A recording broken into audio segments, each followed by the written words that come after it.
psychology department. And along with the communications philosophy department, it's our pleasure to co-sponsor this event that the Ernest Becker Foundation has put together for us. And it's wonderful to have Anton here on our campus. He's talking about ethics in a digital age. To tackle that topic, I think that the image I had was sort of somebody wading into a Florida swamp with alligators and taking that on. And I think you need to do that. You have to have a lot of guts, determination, and wit, more so than I think most of us would. So it's grateful to have him here. There's a follow-up discussion on Friday at 2 p.m. in Hunthausen 110. That is the building north of here. And you're more than welcome to come to that. Sheldon Sullivan, Daniel Lichty, and Corey Anton will be there, and kind of following up on the discussion today. So this is a kind of two-part event, and there's also a lecture at University of Washington tomorrow evening, and somebody can tell you what time and where. Somebody who knows more than I do. It's probably most of you in this room. Okay, we have a distinguished person to introduce our speaker, Professor Daniel Lichty, who is a Ernest Becker scholar who's flown in for this occasion from that place that we here call the East Coast, which covers everything east of the Mississippi. So good to have you here. Thank you. I'm Dan Lichty. I'm the Vice President of the Ernest Becker Foundation and also Professor of Social Work at Illinois State University and on the graduate faculty there at Illinois State. A few years back, a grad student in communications at ISU contacted me and asked if I was the Dan Lichty who had written all that stuff on Ernest Becker. And when I told him that indeed I was the guilty party in that regard, he asked if he could come by my office and have a chat with me. And so we did, and of course I jumped at that chance, and this led to working with him on a paper that he was going to be given at a graduate student conference, and eventually also sitting on his thesis committee in communications. I value the time that I spent with that student for a number of reasons. One of the most important was that he kept insisting that I need to meet and get in contact with his old professor back at Grand Valley State University. I would just love this guy. We would just have so much to talk about and so forth. This beloved prof of his, of course, was Corey Anton. I admit that, and I thought, well, I'll have to look into this guy. And so I admit that when I first went online and started looking for his books, I didn't find anything because I was searching on Anton Corey. But eventually I did find found stuff, and it was, I was really impressed with it. I got a copy of his book, Identity and Authenticity, and that was the introduction to him. Over the last few years, I have continued to enjoy the writings and some of the portions of his 500 or so lectures that he has online, YouTube lectures and short talks and so forth. There's really quite a body of material there to enjoy. Professor Anton has posted all these things to YouTube and other places you can find his material. It feels like I've known him for many years, although I actually met him this morning in the Alaska airline waiting area in O'Hare Airport in Chicago. So this is actually my first face-to-face with him as well, but we've had lots of email exchange and so forth. I'm very excited about this guy. I mean, I think he's a great guy, and I really enjoy his scholarship. And I'm very pleased to be involved in the invitation to bring him here to Seattle this week. As I said, Corey Anton is a professor in the School of Communications at Grand Valley State University, and he's also a fellow of the International Communicology Institute, which is a new word to me, but I like it. And he's also the current vice president of the Institute of General Semantics. So for those of you in communications, this is good stuff. One of his recent books which was titled Sources of Significance, Worldly Rejuvenation and Neo-Stoic Heroism, I had the privilege of reading in manuscript form. It was published by Purdue University Press in 2010. His most recent book is a compilation of essays entitled Communication Uncovered, and that's published by the General Semantics Institute. Ladies and gentlemen, please join me in welcoming Professor Corey Anton.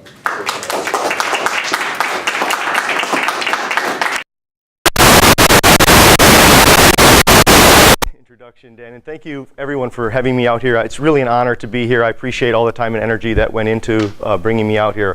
What I want to do tonight is talk about education, ethics, and the digital age. That was roughly the topic that I wanted to talk about, and I'm going to try to do it by 3 different avenues. First, I want to talk about some general ambiguities or problems in addressing what we mean by education and ethics in the digital age. And then I want to highlight a couple of what I'm going to call the problematic areas that I think we're currently facing. And both of them are roughly species of over-commodification and consumerism. I'm going to see if I can explain, sort of shake that out. And then I want to talk a little bit more about some of the unique opportunities and the maybe strategies of resistance that some of these digital environments are posing for today. So I think the first way to really begin here is to say that Marshall McLuhan is noted as being a master of ambiguity. And by that I mean that he successfully navigated the ambiguity of creating a body of work, and in his wake, many people weren't certain if he was an optimist or a pessimist. And right now, in his wake, there are people who are radical techno-future transhumanists, and they claim McLuhan as the proper progenitor of that. And there are other people who are sort of radical Luddites, and I think maybe more in tune with his actual spirit. But I think that issue, I think, is really very right-minded. And for me, it really cuts to, I think, part of the problem that we're facing when we talk about this. It's that it's thoroughgoingly ambiguous. And by that I mean, I myself have not been able to round off as either being a pessimist or an optimist. I can't, the more that I think about it, I end up saying, it seems really like there's just more of everything. It's not that it's more good things or more bad things, it's more good and bad. It's just more in all directions. That people are getting smarter and smarter, and people are getting dumber and dumber. It's literally both directions, and that's what I mean. It's more of everything. So it's a very hard thing to get a handle on. I think another thing that makes it very difficult is that everyone uses the word post today. People say, oh, post-literate, it's post-modern, post-human, and I'm not sure what people mean by the word post. I think sometimes people mean post as in we're now beyond that, and I don't think that's what we are. I think post really has to mean now in the wake of as a continued open possibility. So if we're going to talk about, for example, post-literacy, it's not that we're ever going to be able to be fully outside of and beyond literacy. We're going to have it be where literacy is still in the wake, and there will be certain processes that are still caught in literacy, but there are other options. Again, we see more of everything. More of everything. We don't leave things behind as we move to the post. I think part of another way to come at this issue of ambiguity is that, Neil Postman used to say again and again that technologies giveth and they taketh away. I think we don't want to accept that truth. I think we want to see it, again, as either a wonderful thing or as a problematic thing. A different way to say it is, I don't think there's any easy solution. There's just not an easy solution to it. Edmund Carpenter, when he was commissioned by the government of New Guinea in the late 60s to go and to try to end acts of cannibalism, and he went and he took all this camera and this gear down there to Paw Paw. And they had these sacred ceremonies that people had performed for thousands and thousands of years. And then they recorded them, and they said, well, what's the point of reenacting these anymore? We recorded them. And it crumbled traditional culture. And I think of myself as I was preparing for this lecture, and I thought, geez, I have so many YouTubes, what's the point? What am I going to say that I haven't already said on there? And then there is this sense in which you're now in a world where if you talk anywhere in public, you're very likely to have it recorded, like there's a camera there, and you're now facing this overflow of information, and again, this question of what do we do with it?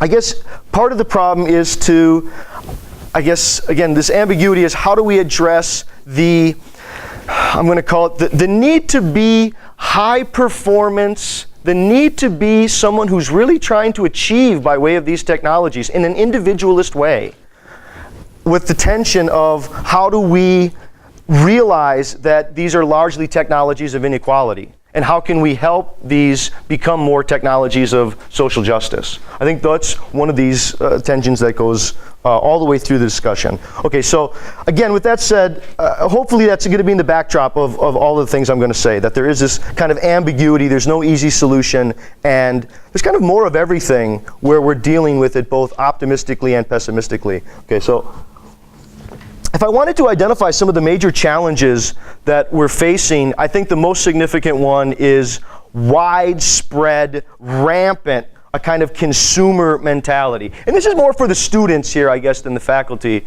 here, is that not to indict the students, but it's to say that many students, maybe not the students here, but many students, I think they go to college because they don't know what else to do. They're kind of just warm bodies, just kind of showing up. And the original impetus to go away to school has been lost, I think, on many people, right? If you think about, try to think about the way that, traditionally, they would seek out someone who is educated. They'd have a question, right? They'd have a question, and they would seek out someone who had an answer to that question. We increasingly have people who don't have questions who come to class. What are they doing? I had this great mentor, Lee Thayer, and I have some of his lines up here on the board, and I want to talk about him. And he really was just an amazing professor for me, really changed my life in so many ways. And I had him for class one day. He comes out, very first day of class, he comes out, he's got a briefcase, opens up the briefcase, very first thing he says, any questions? We all looked at him. No. He shut the briefcase and he left. He came back next day, opened the briefcase. Any questions? Why did you leave? He said, if you don't have any questions, I'm not just going to stand here and talk at you. It's a really interesting observation that I think what he would say, and this is the issue, that answers to questions you can't raise will be knowledge you can't use. And that's the major problem that many young people are facing today. That they have so much information there at their fingertips, but none of it will be an answer if you don't have a question. Let me get at that for a second. Do you ever wonder what a question is? I'm going to ask you right now, what's a question? Yes? An inquiry. What is an inquiry? Looking for an answer to something you don't know. Okay. I think it's interesting. Oftentimes when you say to people, what is a question? Many people will go, I have no idea. And what's fascinating is they're able to ask a question without knowing what a question is. They're able to question, again, without necessarily formulating it. But I think when you further think about it, it's a question can't be true or false. You can have an ill-formed question, you have a badly designed question, but a question can't be true or false, but only with questions can you have truth and falsity. And there's a sense in which, when you look online, some people look online, you know what they see? They see statements. That's all they can see is a statement after a statement after a statement. But other people, you know what they see? They see answers. There are no answers without questions. Answers come out of statements when the right question is posed. That is, questions turn statements into answers. And without questions, without people having questions, all the information in the world isn't going to help. It's not going to help. That is, there's so much available to people, but they're not going to be able to use it, partly because they're not raising questions, but even more so, I think partly, as Thayer would say, it's because we're constrained and enabled by our purposes for knowing.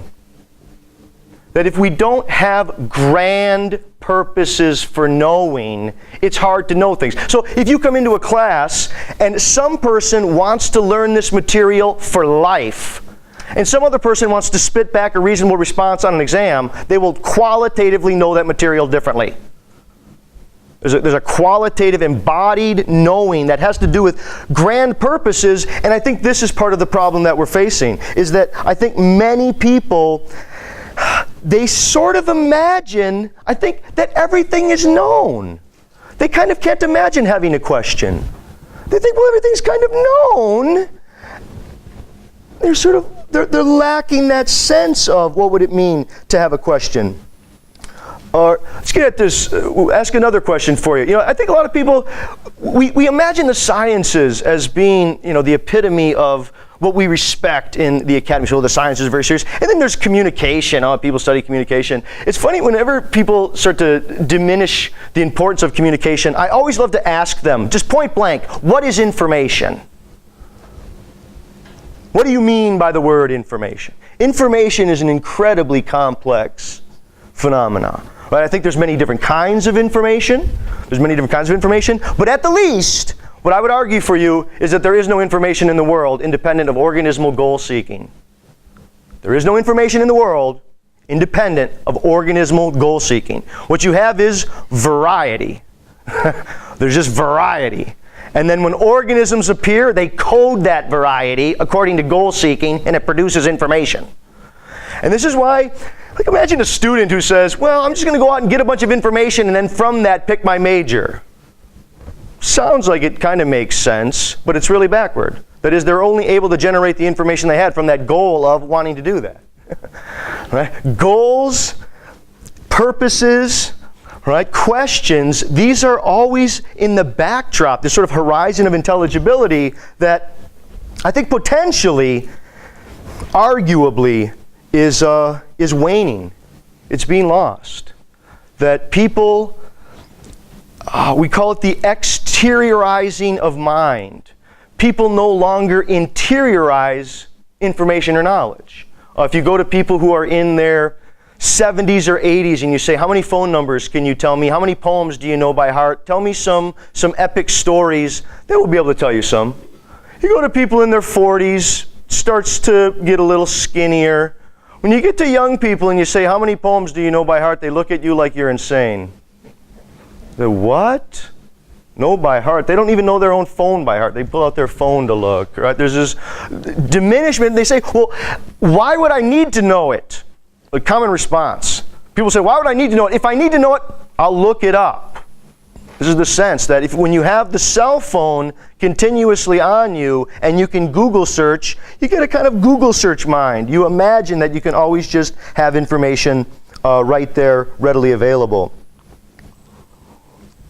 I don't think that we should be, all that scared about some of it. Robert Maynard Hutchins, if people know who that was, 1921, his valedictory address at Yale was, should institutions of higher learning be abolished? He stood up there and gave a tirade over the just despicable respect for rigor and learning, right, that was going on in the 20s. So I think in some sense, this is an old concern, but it really has, I think, heightened in the last, we'll say, 20 or 30 years with all of the new kinds of technology. And this, moves into the second part of what I'm talking about when I say consumer mentality.